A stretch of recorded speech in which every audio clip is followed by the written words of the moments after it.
No compromise. உங்க சைடுலயும் எங்க சைடுலயும். It's a GT promise. GT Holidays, South India's #1 travel brand. அடமானத்தில் இருக்கும் தங்க நகையை மீட்டு மார்க்கெட் விலையில் உடனடியாக விற்க சிறந்த வழி பிரைம் கோல்ட் ஹப். தொடர்புக்கு 9840551787. தங்கத்தை மட்டுமல்ல உங்கள் தன்னம்பிக்கையையும் மீட்டுத் தருகிறோம். எங்களுக்கு புள்ள மாதிரி சொன்னாலும் சொல்லுங்க. அப்படியே புள்ள புதுமா எனக்கு அப்படி அந்த புள்ளதான் எங்களுக்கு பாதுகாப்பு.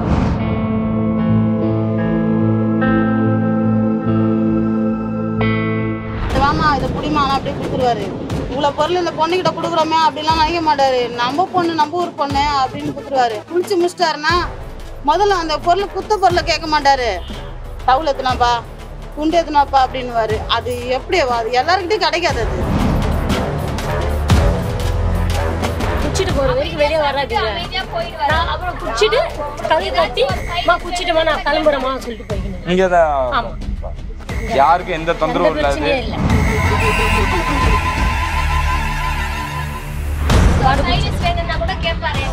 என்ன குழம்பு வச்சிங்க அப்படின்னு சொல்லிட்டு கருவாட்டு குழம்பு வச்சோமா அப்படின்னு சூப்பரா இருக்கு. ஆனா நீங்க காய் போட்டுருந்தா இன்னும் செம்மையா இருந்திருக்கும் அப்படின்னு சொல்லிட்டு எங்களெல்லாம் ரொம்ப பாராட்டுறாங்க. எல்லாரையும் அக்கா தங்கச்சி அப்படின்னு உரிமையா பழக. உங்களுக்கு என்னைக்காவது தப்பான இதெல்லாம் கிடையவே கிடையாது. அந்த மாதிரி பழக்கமே கிடையாது அவருக்கு. நீங்க எத்தனை வருஷமா அவரை பாத்துருக்கீங்க? 40 வருஷம் பாத்துருக்கேன். 40 வருஷம். பங்கெல்லாம் வச்சுட்டு அந்த காலகட்டத்திலேயே அவரை பாத்துருக்கீங்க? அது உள்ள அந்த வெளியே பார்த்தா அந்த மாதிரி பாரு. படச்சரின்னு ஒரு படம் இங்க எடுத்தது, நம்ம ஏரியால எடுத்தது அந்த படம் வந்து அதான் இந்த வட அசுரன் வடச்சென்னை இந்த வரிசையில அரசன் ஒரு படம் வரப்போகுது. அதுல சிம்பு வந்து வரட்டங்க சிவகுமாரனோட வாழ்க்கை வரலாறுன்றாங்க. எப்படி கொண்டாடுவீங்க? அதெல்லாம் டாப்ங்க. உங்களை பொறுத்த அளவுக்கு சொல்லிக்க முடியல. அவருடைய வார்த்தையா அவருடைய செயல் அவருக்கு எங்ககிட்ட நடந்துக்கின விதம் அப்படி அதை வந்து சொல்ல முடியும்.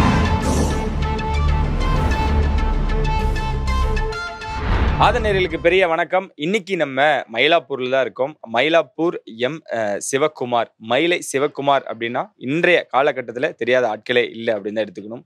ரொம்ப மீடியாக்கள்ல நிறைய விஷயங்கள் பேசப்பட்டது, அவரை பத்தின நிறைய விஷயங்கள் பகிரப்பட்டது. நம்மளும் அதை முழுமையா எல்லாமே தீர விசாரிக்கணும் அப்படின்னு சொல்லிட்டு எல்லாமே நம்மளும் பார்த்துருந்தோம். அந்த மக்களா நம்ம அவரோட எவ்வளவு இணக்கமா இருந்தாங்க, அவருக்கு உண்டான அந்த மரியாதை நிமித்தமான விஷயங்கள் இருக்கு பாத்தீங்களா. உள்ள வந்ததுல இருந்து எல்லாருமே அவரை அண்ணன் அப்படின்ற ஒரு வார்த்தையை தவிர வேற எதுவுமே சொல்லல. வெளியே அவர் மேல வந்து நிறைய பேர்கள் பூசப்பட்டிருந்தாலும் இந்த ஊர் மக்களுக்கு அவர் எவ்வளோ நெருங்கியவர் அப்படின்றதையும் அவர் எவ்வளோ உண்மையானவர் அப்படின்றதையும் இவங்க சொல்லும் பொழுது எங்களுக்கே ரொம்ப உணர்ச்சி பூர்வமா இருந்துச்சு அப்படின்னு தான் சொல்லணும். நம்ம இன்னைக்கு அங்கதான் நிக்கிறோம். நம்ம மயிலை சிவகுமார் அவர்களை பொறுத்த வரைக்கும் அவர் இங்க மண்டபம் கட்டி கொடுத்துருக்காரு, வீடு கட்டியிருக்காரு. எல்லா விஷயங்களும் இருந்தாலும் அவர் இருந்த வீடு அப்படின்னு பார்த்தீங்கன்னா இப்போ நம்ம நின்றுக்கிட்டு இருக்கக்கூடிய இந்த வீட்டில் தாங்க அவர் வந்து வசிச்சிருக்காரு. ஸோ இங்கே வந்து நம்ம எல்லாரையுமே கேட்கும் பொழுது அண்ணன் வந்து வீடு கட்டினாலும் சரி, கல்யாணம் திருமணமே ஆகியிருந்தாலும் சரி, அவருக்கு இந்த வீடு தான் ரொம்ப பிடிச்ச ஒரு வீடு. இங்கே தான் வந்து தங்குவார் அப்படின்னு. ஏன்னா இவங்க பிறந்தது இந்த வீட்டில் தான். ஸோ ரொம்ப அவருக்கு நெருக்கமான ஒரு இடமாகவும் இந்த வீடு அமைஞ்சிருக்கு.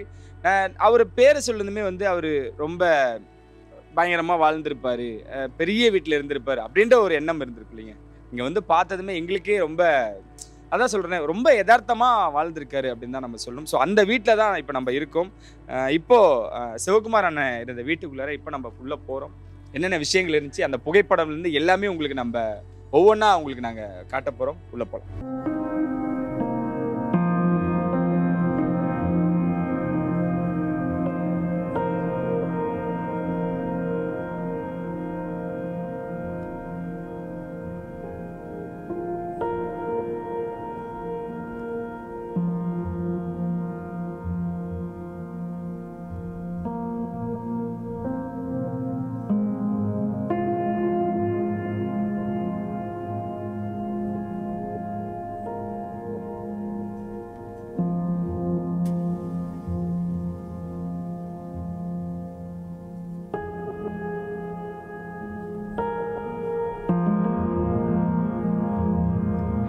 இந்த வீடு தான் நான் சொன்ன மாதிரி மயிலை சிவகுமார் அவர்கள் நிறைய சம்பாதிச்சிட்டாரு, பெரிய பெரிய வீடு, நிறைய வீடுகள் கட்டியிருக்காரு, சொகுசு வீட்டில் இருக்காரு அப்படின்னு நினைச்சிட்டு இருந்தீங்க. அதெல்லாம் இங்கே வரும்பொழுது தான் உடஞ்சி நம்ம வந்து அண்ணனுக்கு பிடிச்ச வீடு இதுதான், அவர் இங்கே தான் தங்குவார், திருமணத்துக்கு முன் திருமணத்துக்கு பின் எல்லாமே இந்த வீட்டில் தான் அவர் பிறந்திருக்காரு. ஸோ அவரோட வாழ்ந்த இடம் அப்படின்னு இதை சொல்லும் பொழுது தான் எங்களுக்கு ரொம்ப அதிர்ச்சியாகவுமே இருந்துச்சு. அதை ஒத்துக்கிட்டு தான் ஆகணும். இந்த வீட்டில் பார்த்தீங்கன்னா அவங்க அம்மா இங்கே வசிக்கல, அவங்க அத்தை இருக்காங்க. இன்னும் சொல்லணும்னா அவரோட 2வது அம்மாவா அவங்க அத்தை தான் இருந்து அப்ப இருந்து இப்போ வரைக்கும் அவரோட இறுதி நாட்கள் வரைக்கும் கூடவே இருந்திருக்காங்க. இது வரைக்கும் அவங்க எந்த ஒரு தொலைக்காட்சியிலும் எந்த ஒரு விஷயங்களும் பகிர்ந்துக்கல அப்படின்னாலும் நம்ம கிட்ட ஆஃப் ஸ்கிரீன்ல அவ்வளவு விஷயங்கள் பகிர்ந்துக்கிட்டாங்க. அதை கேட்கும் பொழுது நான் தான் சொல்றேன், ஒவ்வொரு விஷயங்களும் நம்மளுக்கு கேட்கும் பொழுது இந்த மனுஷன் எப்பேற்பட்டவரா அப்படின்னு நம்மளால யோசிக்க வைக்கிது அப்படின்னு தான் சொல்லணும். உள்ள வந்ததுமே அவரு பயன்படுத்தின அனைத்து பொருட்களையுமே நம்மளால இங்க பார்க்க முடியுது. கண்ணாடியா இருக்கட்டும், பீரோவா இருக்கட்டும், எல்லா விஷயங்களுமே இங்க வச்சிருக்காங்க. அண்ட் குறிப்பா இந்த புகைப்படம் இங்கிருந்து நான் தொடங்கிடுறேன். அருள்மிகு ஸ்ரீ முத்துமாரியம்மன் திருக்கோவில், சண்முகபுரம், காந்தி நகர் இளைஞர் குழு பொதுநல சங்கம். அது வந்து இந்த ஒரு ஃப்ரேமை பார்க்கும் பொழுது இதுல எம் நிர்மல், சிவகுமார், நித்யானந்தம் அவர்களுக்கும் அவர்களது குடும்பத்தாருக்கும் நன்றி அப்படின்னு சொல்லிட்டு சிறப்பாக நடத்தி கொடுத்ததுக்கு ஒரு புகைப்படம் இருக்கு. அண்ணன் வணங்கின மாதிரி அந்த கோட் சூட் தாங்க. இந்த கோட் சூட்லாம் பார்க்கும் பொழுதுதான் அந்த அரசை நம்ம கண்ணு முன்னாடி வந்துட்டு போறாரு. திடீர்னு இப்போ வந்து அவரை பத்தின விஷயங்கள், அவர் வாழ்ந்த இடம், அவர் கூட பழகின நண்பர்கள், அவர் கூட பழகினவங்களை நம்ம பத்தி எவ்வளவு விஷயங்கள் பேசினாலும் இந்த அரசன் வந்ததுல தான் அதிகமா அவரை பத்தி பேசும் பொருட்டா ஆயிருக்கு. ஸோ இந்த கோட் சூட்லாம் பார்க்கும் பொழுதுதான் அவரோட வாழ்க்கையவே வந்து அவருக்கு தகுந்த மாதிரி, அவருக்கு பிடிச்ச மாதிரி வாழ்ந்திருக்காரு அப்படின்னு நம்ம இந்த புகைப்படத்து மூலியமா பார்த்துருக்கலாம். இந்த திருவிழாவை வந்து சிறப்பாக நடத்தினதுக்காக ஒரு நன்றி தெரிவிக்கும் விதமா ஒரு போட்டோ ஃப்ரேமை கொடுத்துருக்காங்க. ஸோ அதில் சிவகுமார் அவர்கள் வந்து கோட்டு சூட்டில் அண்ணனை பார்க்கும் பொழுது ஸோ எனக்கு இந்த விஷயங்கள்லாம் ஞாபகம் வருது. என்னதான் நம்ம அவரை பற்றி இப்போ அதிகமாக அவரை பற்றியும் அவர் நண்பர்களை பற்றியும் அவர் வாழ்ந்த இடத்தை பற்றி நம்ம பேசிட்டு இருந்தாலும் இந்த அரசன் வந்ததுலேருந்து தான் அதிகப்படியான பேசும் பொருளாக அமைஞ்சிருக்கு.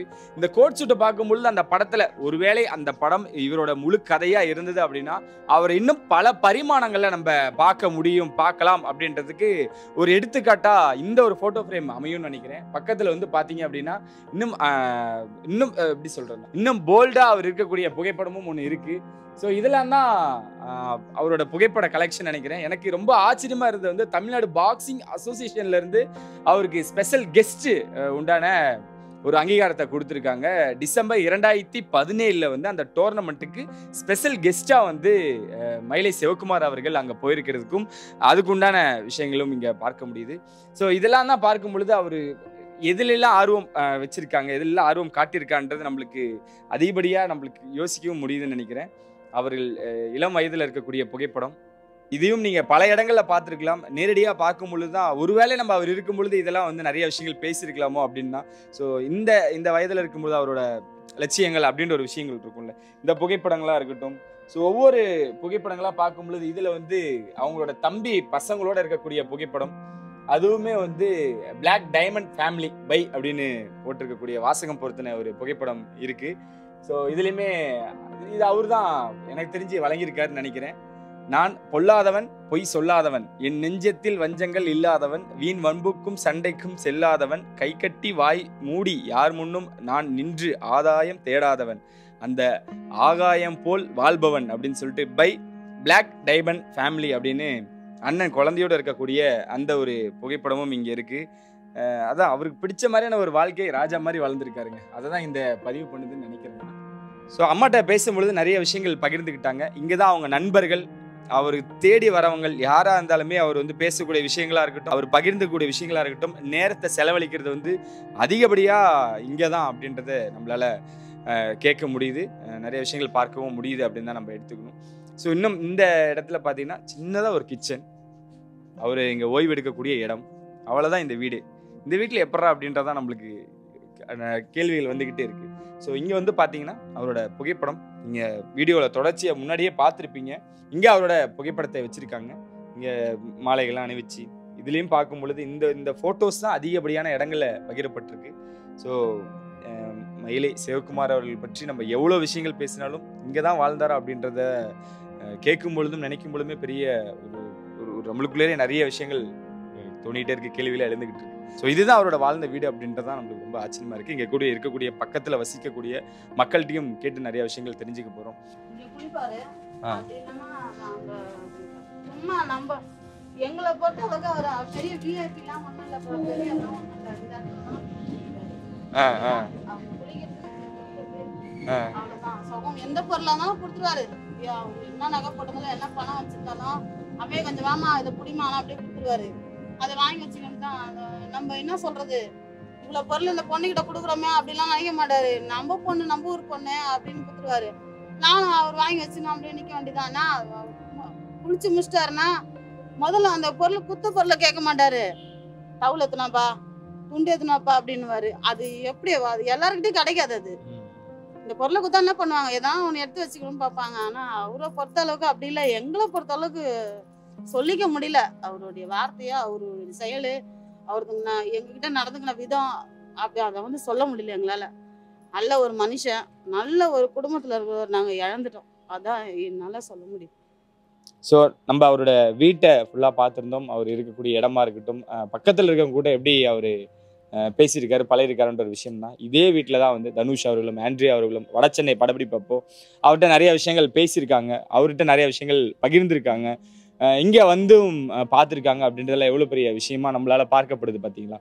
ஸோ இதெல்லாம் முன்னாடியே தெரிஞ்சிருந்தாங்க அப்படின்னா இன்னும் அதிகமாக பேசப்பட்டிருக்குமோ அப்படின்ற விஷயம் தான். இப்போ அவர் இல்லாத இந்த ஊர் ரொம்ப அவர் இல்லாத ஒரு சோகத்திலிருந்து மீளலை அப்படின்றதா இன்னும் நம்மளால பார்க்க முடியுது. திருமண பக்கமெல்லாம் அவரோட புகைப்படம் தான் இருந்துகிட்டே இருக்கு, போஸ்டர்ஸ் இருந்துருக்குது பார்த்துட்டு இருக்கிறோம்.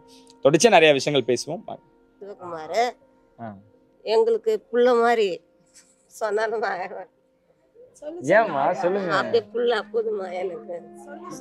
அப்படி அந்த புள்ளதான் எங்களுக்கு பாதுகாப்பு. தெலுங்குக்காரங்க வீடுங்க தான் இது வரைக்கும் அந்த புள்ளைய பத்தி ஒரு குறையும் சொல்ல மாட்டாங்க. இவ்வளோண்டு குழந்தை நான் பார்த்து எனக்கு 50 வயசு ஆக போகுது.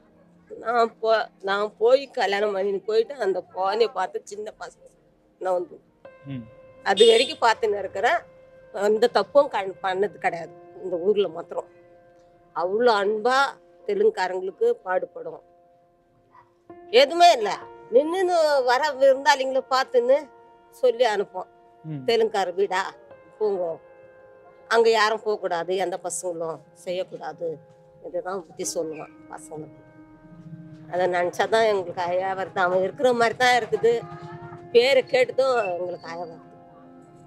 நிறைய விஷயங்கள் சொல்றாங்களாமா, அவர் வந்து ஒரு ரவுடியா இருந்தாரு, ரவுடியா இருந்தா கூட வெளிய இடத்துல இருந்திருப்பாங்க, பயமா இருக்கும். அதெல்லாம் ஒருத்தர் ஒரு சின்ன வயசு பொண்ணுங்க கூட ஒரு நிமிந்து பார்க்க கூடாது, அடுத்தவங்க கூட பார்க்க கூடாது. இதெல்லாம் தெலுங்குக்காரங்க வீடு, இந்த பிள்ளைங்களுக்கு நல்ல புத்தி தான் சொல்லணும், இந்த பசங்க கிட்ட கிண்டல் பண்ணாதீங்க, விளையாடாதீங்க அன்ட்டு சொல்லுவேன். அவன் இல்லாத ஒரு படத்தான் எங்களுக்கு, வேற எதுவுமே இல்லை. அவர் இப்ப இல்ல, இந்த ஊர் எப்படி இருக்குன்னு நினைக்கிறீங்க? அதுதான் சொல்றேன், மோசமா ஆயிடுச்சு. கேட்கறதுக்கு ஆள் நம்ம போய் சொல்றதுக்கு, தெலுங்குக்காரங்களுக்கு யாருக்கு கட்டுமானம் கிடையாது, போய் சொல்றதுக்கு ஆள் இல்லை. யாருக்கிட்ட போய் சொல்லுவேன்? வேற எதுவுமே சொல்ல முடியாது. அவன் இருந்தான்னா எப்ப பாருப்பா அந்த மாதிரி அவங்கள கூப்பிட்டு இந்த மாதிரிலாம் பண்ணக்கூடாதுரா, அவங்களாம் தெலுங்குக்காரங்க, அவங்கெல்லாம் நம்ம பிரச்சனைக்கு அவங்க வரமாட்டாங்க, நம்ம அவங்க பிரச்சனைக்கு போகக்கூடாதுன்ட்டு சொல்லுவோம். அவ்வளோதான். அவரு இங்க இருக்கும் பொழுது மறைவு செய்தின்னு ஒரு விஷயம், அது எப்போ உங்களுக்கு தெரிஞ்சு? அதான் ஒரு 9 மணிக்கு, நைட்டு 9 மணிக்கு தெரிஞ்சுது தகவல். சரியான கூட்டமா இருந்துச்சு. நாங்க கியூவில் தான் போய் பார்த்துட்டு வந்தோம், பார்த்துட்டு அழுதுட்டு வந்தோம். எவ்வளவு கூட்டம்? செம கூட்டம். இந்த ஊரு ஜனமே சுத்தி இருக்கிற மாதிரி கூட இல்லை, அப்படியே தேர் திருநாவா இருந்துச்சு. நீங்க சின்ன வயசுல பாத்துறீங்க, அவர் படிப்பும் பாதியில நிறுத்திட்டாரு, இருந்தாலும் அவரு அந்த ரவுடிசமா இருக்கு. இந்த குழந்தையில இருந்து பாத்துருக்கேன்ப்பா நானு. இல்ல அந்த ரவுடிசம் இதுக்கெல்லாம் போகாம இருந்திருந்தாருன்னா இன்னும் நல்லா இருந்திருப்பான். அந்த தொழிலுக்கு போனதால எப்படியோ போய் மாட்டிக்கினான், நல்லா இருந்திருப்பான் ஊர்ல. சமீபத்துல அந்த அரசன் ஒரு படமா, அதுல வந்து இவரோட கதையை தான் படமா எடுக்க போறான்றாங்க. எவ்வளவு மகிழ்ச்சியா இருக்கு, செமத்தியா இருக்குதே. பாத்தீங்களா நீங்க? பாக்கலையே, பார்த்தா சொல்லலாம். சரி, பார்த்துட்டு படம் ரிலீஸ் ஆகல, அவரோட கதையை தான் எடுக்க போறேன்னு விஷயங்கள் வெளியே வந்திருக்கு. வந்தா கொண்டாடுவீங்களா? புள்ளிங்க முதல் கொண்டு கொண்டாடுவாங்க. நீங்க என்னன்னு கூப்பிடுவீங்க அவரை? தம்பியன் தான் கூட, புள்ள மாதிரி பேசும் என்கிட்ட. எக்காந்தாங்க நம்மள கண்டா, அக்கா வருதுடா, அக்கா விட்டு வந்துருங்க, அங்க யாரும் நிக்க கூடாது அப்படி ஒரு மனசு இதுவாகாத அளவுக்கு நடந்துப்பான். அவன் இருக்கிற மட்டும் நாங்க வெளியே வர மாட்டோம். ஆம்பளைங்களே நிப்பாட்ட மாட்டோம். வந்துட்டான்னா ஆம்பளைங்க ஒரு பசங்க கூட நிக்க கூடாது. இந்த அக்கா வருதுடா, இந்த அக்காவுக்கு மரியாதை கொடுக்கணும்ட்டு அப்படிப்பட்ட ஆள் நான் வீட்டுல இருப்போம். கதவை தட்டி வெளியே வராதீங்க நீங்க, நான் குச்சிட்டு போற வரைக்கும் வெளியே வராதீங்க. நான் அப்புறம் குச்சிட்டு கதவை தட்டி குச்சிட்டுமா நான் கிளம்புறேமா சொல்லிட்டு போய்க்கினேன். இங்கதான் யாருக்கும் எந்த தொந்தரவும் இல்ல, எந்த பிரச்சனையும் இருக்காது. எங்களை மரியாதையா கூப்பிடுவாங்க. அக்கா என்ன குழம்பு வச்சீங்க அப்படின்னு சொல்லிட்டு, கருவாட்டு குழம்பு வச்சோம்பா அப்படின்னு. சூப்பரா இருக்கு, ஆனா நீங்க காய் போட்டிருந்தா இன்னும் செம்மையா இருந்திருக்கும் அப்படின்னு சொல்லிட்டு எங்களெல்லாம் ரொம்ப பாராட்டுவாரு. ஆனா எல்லாரையும் அக்கா தங்கச்சி அப்படின்னு உரிமையா பழக. உங்களுக்கு என்னைக்காவது தப்பான இதெல்லாம் கிடையவே கிடையாது. இல்ல அந்த மாதிரி பழக்கமே கிடையாது அவருக்கு. இல்லக்கா இப்ப நீங்க சொன்னீங்களா அண்ணன் இங்கதான் குடிப்பாங்க, கதவை தட்டி, அது என்னைக்காவது ஒரு நாள் உங்களுக்கு அந்த ஒரு பிரச்சனையே இல்ல? இதுவே கிடையாது, பயமே கிடையாது. என்ன சொல்றது, அவரு பெரிய இடத்துல இருந்தாலும் சரி இங்கதான் வந்து குடிப்பாரு அவரு. இது என்ன மாதிரி இடம், இங்கதான் வந்து குடிப்பாரு. அதுவும் இந்த இடத்துல இல்ல அவர்லாம் ஆடம்பரமா வாழ்ந்தாரு, அங்க பண்ணாங்க இங்க பண்ணாங்க, அதெல்லாம் கிடையாது. அவருக்கு அந்த இதுவே கிடையாது. அத பத்தி பேசவே மாட்டாரு அவரு, அத பத்தி பேசவே மாட்டாரு. இங்கதான் வந்து ஏன் இங்க சாதாரணமா எல்லாரையோட உட்கார்ந்து அது அவருக்கு அது பிடிக்காது, ரொம்ப பிடிக்கும் அவருக்கு. ஏன்னா ரெஸ்பான்ஸ்னா லேடிஸ் ரொம்ப ரெஸ்பான்ஸ் தருவாங்க, அந்த மாதிரி டைப். ஆமா, எங்களை உயிரா நினைப்பாரு அவரு. எல்லாத்துக்கும் சரி உண்மையா இருப்பாரு. நான் இந்த அளவுக்கு நல்லா ஏன்னா அவர் தான் காரணம். ஓகே, என்னென்ன சொல்லுவாரு? ஏன்னா இங்க இருக்கிற இளைஞர்களுக்கும் ஆண்களுக்கும் அவர் சொல்லக்கூடிய வேலை இப்போ நல்லா சம்பாரி நல்லா இருக்கு. இங்க தராது, இங்க வராது வேலை என்ன அது பாரு. ஆனா எதனா ஒரு சண்டைனா நாங்க அவராண்ட தான் போவோம். இங்க ஒரு சின்ன சண்டைனா கூட அவர்கிட்ட போய் ஒரு விஷயம்னா கூட அவர்கிட்ட தான் போய் சொல்லுவோம். நாங்க எதுவுமே பேச மாட்டோம், அங்க போயிடுவோம். அவர் என்ன பண்ணுவாரு, ஆளை வர வச்சு அங்க அவர் என்ன பண்ணணுமோ அது பண்ணுவாரு. கரெக்டா பேப்பாரு, கரெக்டா பேசி என்ன பண்ண கட் பண்ணுவாரு. வேலை பார்த்து போங்க, வேலை பண்ணாதீங்க. நீ எப்போ எத்தனை வருஷமா அவர் பாத்து? 40 வருஷம் பாத்துங்க. 40 வருஷம் பங்கெல்லாம் வச்சுட்டு அந்த காலகட்டத்திலேயே அவரை பார்த்துருக்கீங்க? அது உள்ள அந்த வெளியே இருக்கும்போது தான் அந்த மாதிரி இருப்பாரு. அது அடுத்தது முடி வெட்டுவாரு, முடியை கட் பண்ணி ஷார்ட் ஆகிட்டு பங்கு வச்சுட்டு. ஆமா, அது பங்கு வைக்கிறதுனா அப்படி கிடையாது. பங்கு வைக்கிறதுனா ஒன்னாதான் இருந்தவங்க அவங்க வந்து, அதனால அவருக்கு தெரியும். பங்கு வைக்கிறதுனா உள்ள வெளியில இருப்பியா, அதுதான் பங்கு. அது வந்து பங்கு பங்குன்றாங்க, பங்கு கிடையாது. அது ரொம்ப ஷார்ட்டா கட் பண்ணி நல்லா அழகா இருப்பாரு. படம் அதிகமா பார்ப்பாரு? படம் அதிகமா பார்ப்பாரு. தியேட்டருக்கு போயிருவாரு. நம்ம சிட்டி சென்டர் தான் அதிகமா பார்ப்பாரு, படம் பார்ப்பாரு. நல்லா நல்ல படம் பார்ப்பாரு. நல்லா அசுரன் அப்படின்னு ஒரு படம் வந்துச்சு, வெற்றிமாறன் இயக்குனர். அதுக்கப்புறம் வடச்சென்னின்னு ஒரு படம் வந்துச்சு. வெற்றிமாறன் வந்து இங்க எடுத்தது, நம்ம ஏரியால எடுத்தது அந்த படம் வந்து. அதான் அந்த அசுரன் வடச்சென்னை இந்த வரிசையில அரசன் ஒரு படம் வரப்போகுது. அதுல சிம்பு வந்து வரட்டங்க சிவகுமாரனோட வாழ்க்கை வரலாறுன்றாங்க. எப்படி கொண்டாடுவீங்க? அதெல்லாம் டாப்புங்க அவர்லாம், நிச்சயமா சொல்றேன். எந்த எல்லாரையும் பார்த்தாச்சு, ஆனா இதே மாதிரி எல்லாம் யாரும் கிடையாது. இப்ப நல்லா காரணம் அவர் தான் காசு. நான் வேலைக்கு போய் சம்பாதிச்சு பசங்க இப்ப கூட எதனா ஒரு சின்ன சண்டை நாங்க அவரை பத்தி தான் பெருமையா பேசுவோம்.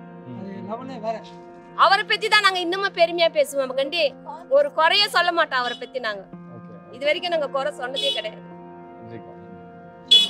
சொல்ல மாட்டேன். ஊரு தெரியும், இந்த ஊரு எல்லாம் ஃபுல்லா தெரியும், எல்லா பத்தியும் கிடையாது. வருவாரு, பாட்டு வேலை பண்ணி போய் தான் இருப்பாரு. எல்லாரையும் பிடிக்கும். யாராவது இங்க இருக்க ஒருத்தர் கூட அவர் பிடிக்காது இல்ல, எல்லாரும் பிடிக்கும். யாருமே பிடிக்காது அந்த மாதிரி டைப் வரும்.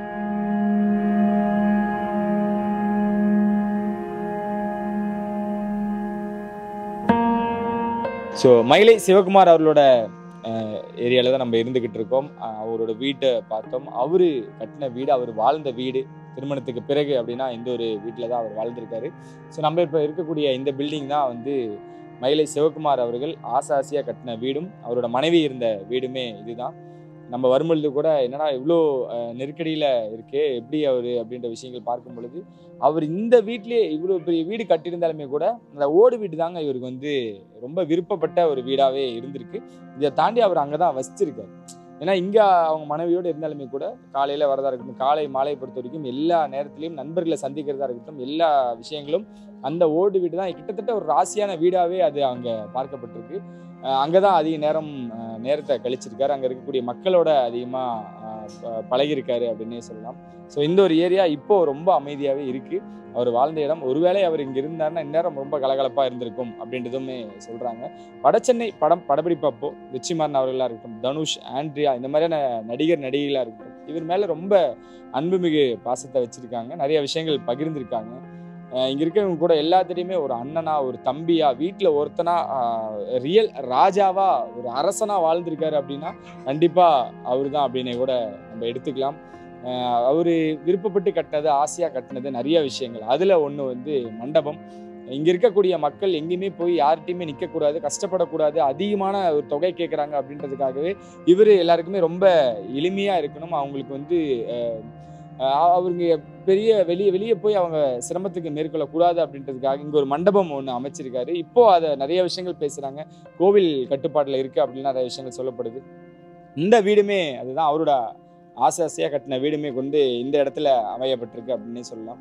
நிறைய விஷயங்கள் அவரை சார்ந்த நிறைய விஷயங்கள் பார்த்துருக்கோம். அவருடைய வாழ்ந்த இடங்களாக இருக்கட்டும், பழகின நண்பர்களாக இருக்கட்டும், மக்களாக இருக்கட்டும், எல்லாருமே அவரை பற்றி சொல்லும் பொழுது அன்பின் மிகுதியில் நிறைய விஷயங்கள் பகிர்ந்துக்கிறாங்க.